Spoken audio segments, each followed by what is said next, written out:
Hi everyone. So the next topic I would like to talk about is Clostridium difficile infection.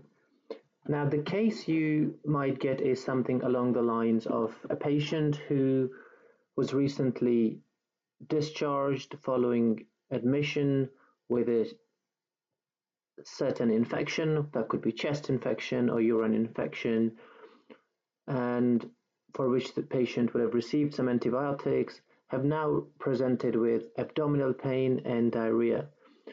You've sent bloods that shows raised white blood cells, and the question might go along the lines of what's the best next step. Now, let's talk about pathophysiology here. What happens in C. diff?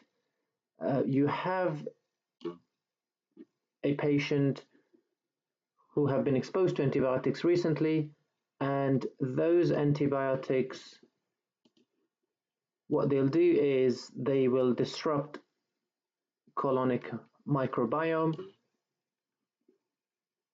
That will lead to C. diff colonization, which in turn will lead to release of toxin A and toxin B, which in turn will damage and cause inflammation of the gut mucosa.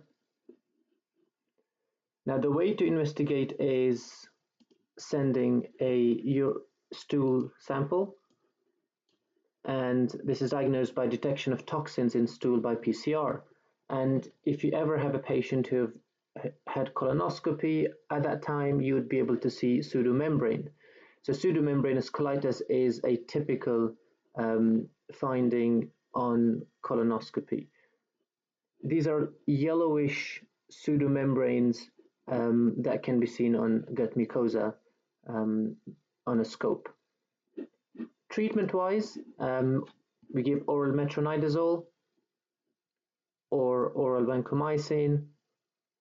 Alternative is oral fidaxomicin, and as a last resort, you have fecal microbiota transplant.